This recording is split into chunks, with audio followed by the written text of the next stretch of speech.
Hello guys, welcome back.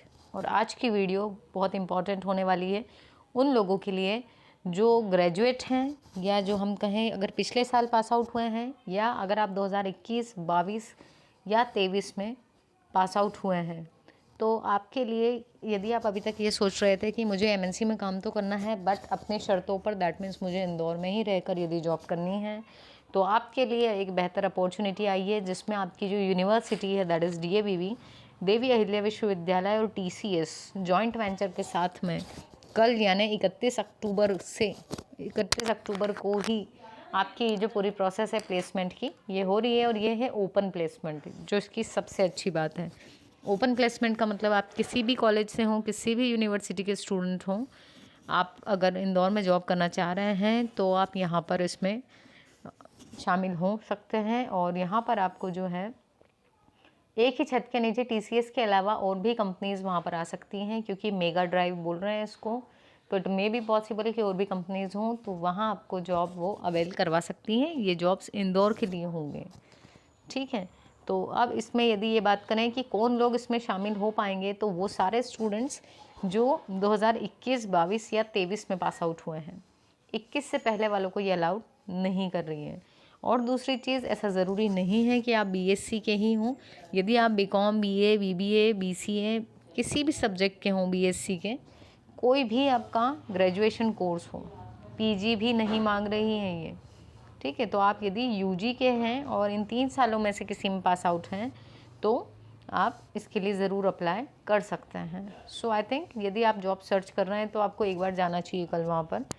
अच्छा, कौन participate नहीं कर पाएगा? तो 2021 से पहले वाले जो स्टूडेंट्स थे, मतलब 20 या उससे पहले वाले जो पास आउट हैं, दे आर नॉट अलाउड। अब आपको क्या साथ में लेकर जाना है, तो इसमें मैं आपको बता दूं कि आपके जितने भी जो डॉक्यूमेंट्स हैं, आपने अगर फ़ाइल नहीं बनाई है तो एक आपके पास में फ़ोल्डर होना चाहिए जिसमें आपके ओरिजिनल मार्कशीट्स भी हों वेरिफिकेशन के लिए, प्लस आपके पास में फ़ोटोकॉपीज़ भी हों। तो यदि आप कल ओरिजिनल्स नहीं ले जा पाते हैं तो भी आप क्या करें, अपने पास में फ़ोटोकॉपीज़ रखें सारी, 10th 12th और आपके ग्रेजुएशन की मार्कशीट्स। और यदि इसके अलावा कोई अदर एक्टिविटीज़ के भी कुछ आपके सर्टिफिकेट्स हों तो आप उसको अपने साथ रखें, प्लस अपना रिज्यूमे, जिसको हम सीवी बोलते हैं, क्योंकि अगर आपने अभी तक जॉब नहीं की, that means you are fresher, तो आप सीवी ज़रूर बना लें, ठीक है। उसकी मल्टीपल कॉपीज़ रखें ताकि आप वहाँ पर जा रहे हैं, एक से ज़्यादा अगर एम्प्लॉयर्स आपको वहाँ दिखते हैं तो आप एक से ज़्यादा अपॉर्चुनिटीज़ को ग्रैब कर पाएँ। इसके बाद यदि हम बात करें कि यहाँ पर आपको क्या क्या राउंड्स हो सकते हैं, तो यदि हम इन जनरल बात करें तो जब भी प्लेसमेंट ड्राइव होता है तो उसमें जो राउंड्स होते हैं वो होता है, एक आपका एप्टीट्यूड टेस्ट होता है, एप्टी रीजनिंग। उसके बाद में फिर उससे पहले हो सकता है आपका जीडी करवा लें, ग्रुप डिस्कशन, तो ग्रुप डिस्कशन, देन एप्टी। उसके बाद यदि आप टेक्निकल सब्जेक्ट से हैं तो आपका टेक्निकल राउंड हो सकता है। टेक्निकल भी अगर उनको ज़्यादा डीप लेवल पे ले जाना है तो 2 राउंड्स हो सकते हैं टेक्निकल वाले। और अदरवाइज़ लास्ट में आपका आ जाता है एचआर। सो यदि आप एचआर तक पहुंच गए हैं तो आप 90% ही मान सकते हैं कि यू आर सिलेक्टेड।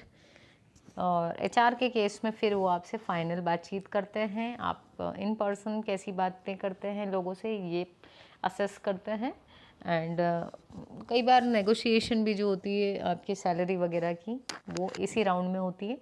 बट अभी क्योंकि आप इनिशियल स्टेज पे हैं तो आपको मेन ये है कि आपको अपॉर्चुनिटी मिले अपना टैलेंट दिखाने के लिए, ठीक है। क्योंकि जब आप टैलेंट दिखा देंगे, उसके बाद में जब आप एक्सपीरियंस्ड हो जाएंगे, तब आप फिर नेगोशिएट करेंगे आगे कि मुझे इतनी सैलरी मिलना चाहिए। बट अभी क्योंकि आप फ्रेशर हैं तो आपको अभी तो जो सैलरी दे रहे हैं वो आपके लिए अपॉर्चुनिटी है, ठीक है। तो मुझे लगा क्योंकि ये एक इम्पॉर्टेंट न्यूज़ है और कल सुबह ही है ये placement drive, so I thought कि मुझे इसे इमीडिएटली आपसे शेयर करना चाहिए। तो thank you so much for watching. और यदि चैनल सब्सक्राइब नहीं किया है तो चैनल को ज़रूर सब्सक्राइब करें। मिलते हैं अपने नेक्स्ट वीडियो में। Thanks for watching.